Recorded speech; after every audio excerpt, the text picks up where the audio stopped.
سلام، امروز قرار براتون از دنیای حرف بزنم که در عین زیبایی خیلی هم بیرحمه. اینجا باشین تا در مورد مجموعه پادشاه پریان با هم دیگه گپ بزنیم، مخصوصا جلد یک یعنی شاهزاده سنگدل. از جودو کاردنی بگم که خیلی ازشون شنیدین. قرار نیست چیزی رو واسهتون لو بدم و احتمالاً یعنی به نظرم تا آخر ویدیو بتونین تصمیم بگیرین که این مجموعه خوندنش به درتون میخوره، برین سمتش یا نه. پس بریم تو کارش. حالا داستان کتاب از کجا شروع میشه؟ ما جودو داریم که یه انسانه و توی سرزمین پریا زندگی میکنه. پریایی که برخلاف تصوری که کریس کالفرد توی مجموعه مثلا داستان همیشگی The Lands of Stories برامون ساخته بود به شدت بیرحمن. از انسانا بدشون میاد. ما جودی رو داریم که سالها پیش یه پری دیگه به اسم مدوک که مثلا الان پدر خوندشه میاد به سرزمین انسانا، پدر مادرشو میکشه و این جود و دوتا خواهراشو میاره به سرزمین پریا و این از اونجا از اون موقع داره تو این سرزمین زندگی میکنه. یه جورایی سعی میکنه خودشو بین این پریا جا بده، اما این پریا به شدت بیرحمن. اونقدر از آدما بدشون میاد که فازشون میدونین چیه، اینجوریان که دلشان میخواهد خون آنها رو به زمین بریزن. دقیقاً وضعیتشون اینه، لذت میبرن از این قضیه. وقتی اسم کتابو گذاشتن کرول پرینس، واقعاً کروله، واقعاً بیرحمه. و خلاصه که این جود داره سعی میکنه توی این دنیای پریا یه جا واسه زندگی خودش عملاً انگار پیدا کنه، یه جوری خودشو بین اونا جا بده، امنیت خودشو تامین کنه. و حالا یه سری ماجراهایی پیش میاد که دیگه واقعاً آخرش اصلا از تصورتون هم خارجه. حالا بریم یکم از شخصیت ها بگیم. جود که شخصیت اول داستانه، یه دختریه که خب شخصیت قوی داره، واقعا خوشم اومد ازش، اما من هیچ وقت با اسمش کنار نیومدم. اصلا نمیتونم قبول کنم جود اسم دختر باشه، چون جودلا بازیگر مورد علاقم بود و همش من تو تصورم اینجوری بودش که جود اونه و الان هنوزم با این قضیه کنار نیومدم. بریم سراغ کاردنی که دیگه خیلی ازش تعریف کردن.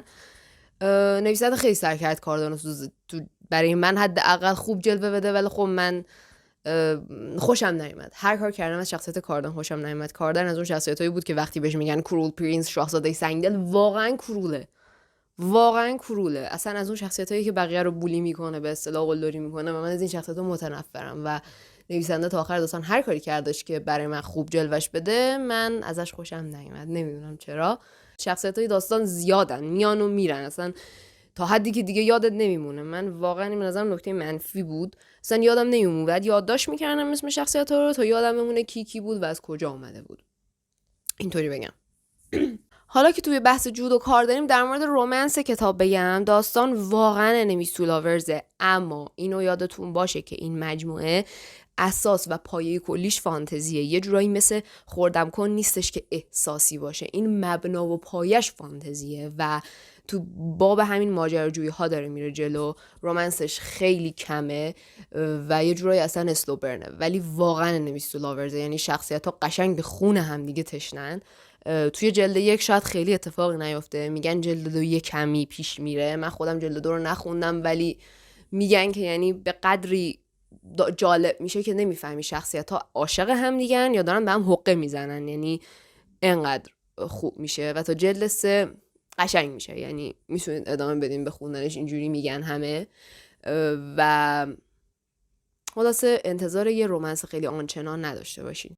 یه چیزی در مورد داستان بگم، فضا سازیاش به نظرم خیلی زیاد بود. میگم دیگه فانتزیه، واقعا خیلی توصیف کرده مکان، فضا، اینا. من چون کتابو صوتی گوش میدادم یه کمی این قضیه اذیتم میکرد دیگه، خسته میشدم انقدر توصیف میکرد، نمیتونستم همه رو تصورشون بکنم دیگه، همونجوری به خوندنم ادامه میدادم. میگم شاید به خاطر صوتی گوش دادن من بوده.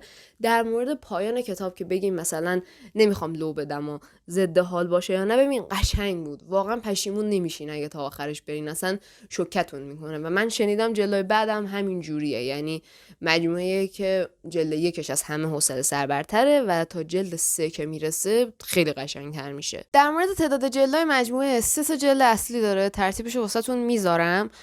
اون نولاهایی که داره خوندنشون لزومی نداره. یکیشون از زبان کاردنه، یکی دیگه هم از زبان خواهر جوده. یه جورایی همین داستانو دارن یه جور دیگه تعریف میکنن، یعنی نخوندینم نخوندینشون، مهم نیست. ترجمه نشر باش که دیگه فوق‌العاده است، اصلا چیزایی توی کتاب بود که آدم تعجب میکرد که چرا باید باشه، اصلا اینجوری بودی که مگه ممکنه. خیالتون راحت باشه. زبان اصلیش هم نه سخت بود نه آسون، یعنی یه چیزی بینابین متوسطی بود واقعا.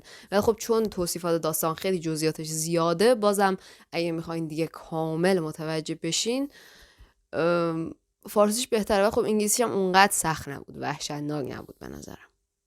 در کل اگه بخوام بگم کتاب قشنگی بود. اگه فانتزی خون هستین واقعا فضاشو دوست خواهید داشت. رومنسش زیاد نیست، حوصله‌تون رو سر نمیبره، هیجانش به جای، خلاص همه چیزش به جا بود. و اونجوری هم که کسایی که مجموعه رو کامل خوندن میگن دیگه تا جلد 3 واقعا خیلی قشنگ میشه. یعنی یک حوصله سر برترینشه، یکم صبر داشته باشین به جلدهای بعد برسه داستان قشنگ میشه.